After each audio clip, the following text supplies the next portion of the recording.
Okay, good afternoon all. I Vaishali Malekar here as Assistant Professor in Electrical Engineering Department, Tulsiramji Gaikwad Patel College of Engineering and Technology, Nagpur. Here I am going to present a topic that is power measurement, because this topic comes under the subject electrical measurement and instrumentation, which is in third semester of RTMNU syllabus. Okay, so topic is, the subject is EMN, that is electrical measurement and instrumentation, and the topic is power measurement. Topic is power measurement.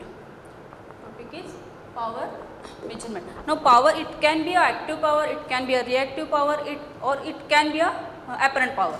Now as we know, active power it is denoted by P, then reactive power it is denoted by Q, and the apparent power it is denoted by S. So here we are going to discuss about the active power.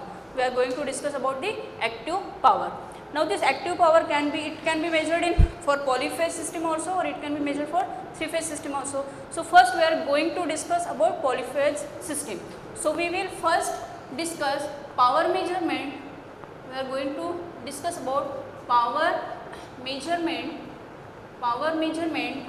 in polyphase system. We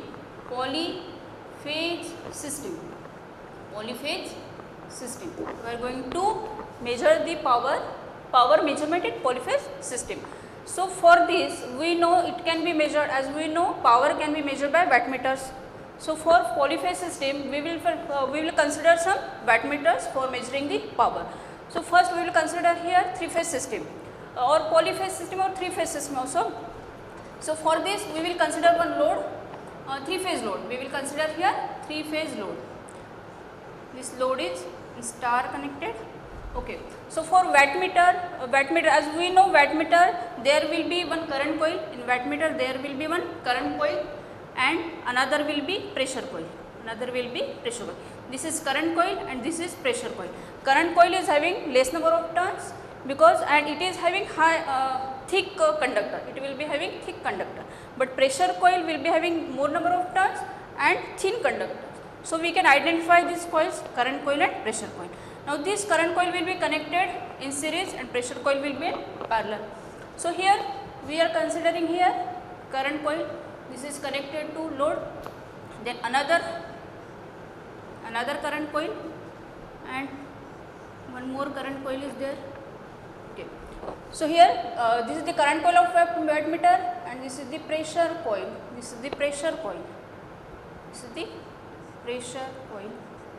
Here again we are considering the pressure coil. So we can take here this coils we can connect like this.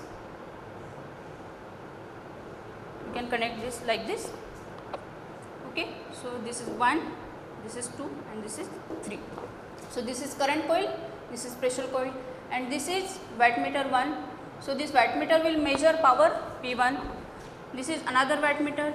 This is the current coil and this is the pressure coil. Though this wattmeter will measure the power P2 and this is another wattmeter. This will measure the power P3. This is the current coil and this is the pressure coil and this is the load. So load and the current, suppose this current is I1, this current is I2 and this current is I3. Then voltages, suppose this is the voltage V1, this is the voltage V2 and this is the voltage V3. So these are the voltages. So this is the system. Now we are going to measure the power. What will be the load power?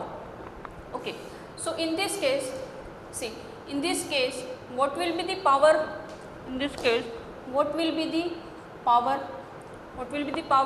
Now here we can consider here the voltage as V1 dash, this voltage as V3 dash and this voltage is V2 dash. Okay. So now so this is voltage V1 and now this where the pressure coils are connected, this point we can consider it as common point. This is the common point. So if we have to take the voltage from this to this, due to the neutral point, we can take it as O. If we have to take the voltage, then this voltage can be V. We will consider this as V. We are considering this voltage as V. So what will be the voltage V1? What will be the voltage V1? First of all we will see the voltage, then we will take the power. First V1, what will be the voltage V1? Now see, here we are getting voltage V1, up to this we are getting voltage V1, and after that we are getting the voltage V. So this V1 will be V1 dash plus V. So this V1 will be this much voltage, that is V1 dash, and this much voltage, that is V. So V1 dash plus V will be V1. Similarly V2 will be, for V2, this is the voltage from this up to this, here to this. This is voltage V2 dash, and from this point to this point, this is V. So V2 will be V2 dash plus V. Similarly, V3 will be V3 dash plus V. So we are getting the voltage V1, V2, V3. Okay. Now after that, we have got V1. Now here V1 is there, I1 is there. Okay. So what will be the power? So power will be, for this the power will be V1 dash into I1 into I1. But here V1 dash is what? Here V1 dash is what? V1 minus V. Here V2 dash is what? V2 minus V. Here V3 dash is what? V3 minus V. So we can take here V1 dash as V1 minus V into I1. Okay. This is the P1, means P1 means the power measured by this wattmeter. Then P2, for P2 again voltage for this wattmeter, the voltage, or P2 means which, this wattmeter. For this, if we have to measure the power, we will consider this voltage V2 dash, and the current is I2. So P2 will be V2 dash into I2. So V2, what we now V2 dash is what? V2 dash is V2 minus V into I2. Okay. Now we have obtained P1, we have obtained P2. Now P3. Now P3 will be V3 dash into I3. For this wattmeter, the voltage is V3 dash and the current is I3. So if we multiply this voltage and current, then we will get the power. So V3 dash I3. But V3 dash is what? V3 dash is V3 minus V. It is V3 minus V into I3. Okay, means we are getting the P3 also. So we are getting P1, P2, P3. Now if we take the addition of all these powers, then we will get the total power. And that will be the load power. If we add all these readings, then only we will get the total power which is used by the load. So total power is what? So what will be the total power?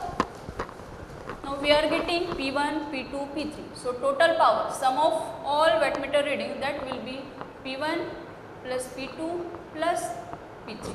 P1 plus P2 plus P3. So what is P1? P1 is V1 minus V into I1.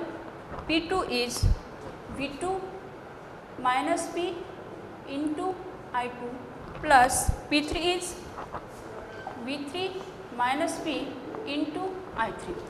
So if we solve, then we will get V1 I1 minus V I1 plus V2 I2 minus V I2 plus V3 I3 minus V I3.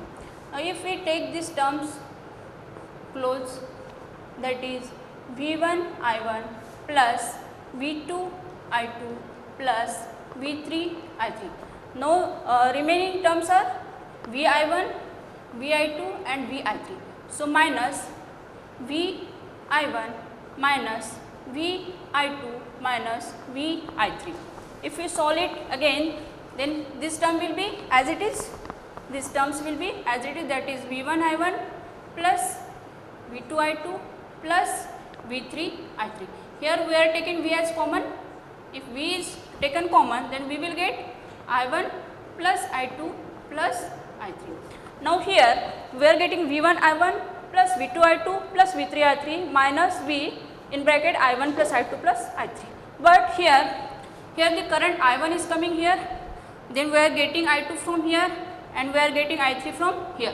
Means all these currents are coming towards a common point, and we know by Kirchhoff's current law, by KCL, the summation of all the currents coming towards a point will be equal to 0. Summation of all currents coming towards a point is equal to 0. Means this I1 plus I2 plus I3, that will be 0. Means this summation is equal to 0. So this whole term will be 0. So what is left? So now we are getting the power V1 I1 plus V2 I2 plus V3 I3. Means we are getting the power V1 I1, and this power is nothing but the load power. Means here we are getting the load power which is obtained by summing the readings obtained from all the 3 wattmeters. So this is about the power. Means for polyphase system we can use 3 wattmeter system, by which we will get the power which will be used by load. So by load power is obtained by using the wattmeters. And this whatever we have discussed about, this is nothing but Blundest theorem. This is the Blundest theorem. What we have discussed here, this is the Blundest theorem. This is the Blundest theorem. And what this Blundest theorem say? This says that if there are n number of conductors, if total conductors are n, then number of wattmeters which are required will also be n.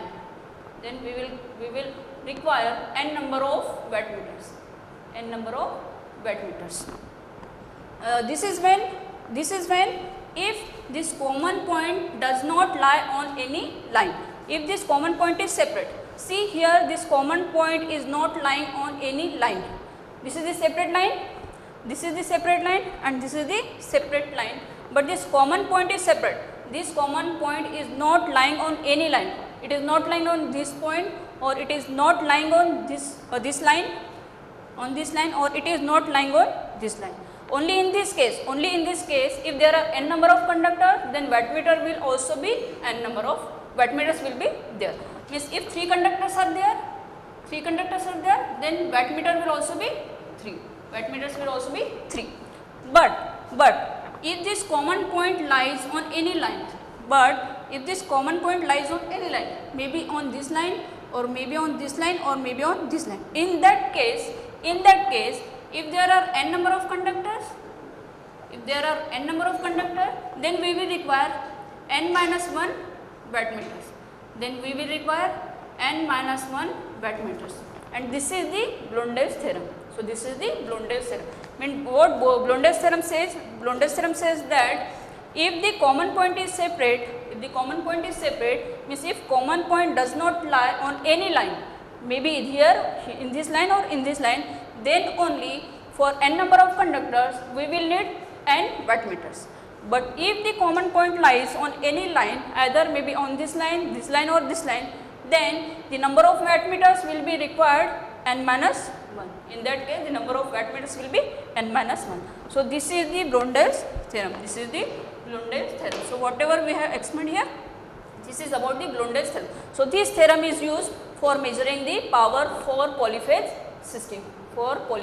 system. Now next we are going to explain about, we are discussing about 3-phase system, power measurement in 3-phase system. This was about polyphase system. Now we will take 3-phase system. Now in 3-phase system there are 3 methods for measuring the power. In 3-phase system there are 3 methods for measuring the power.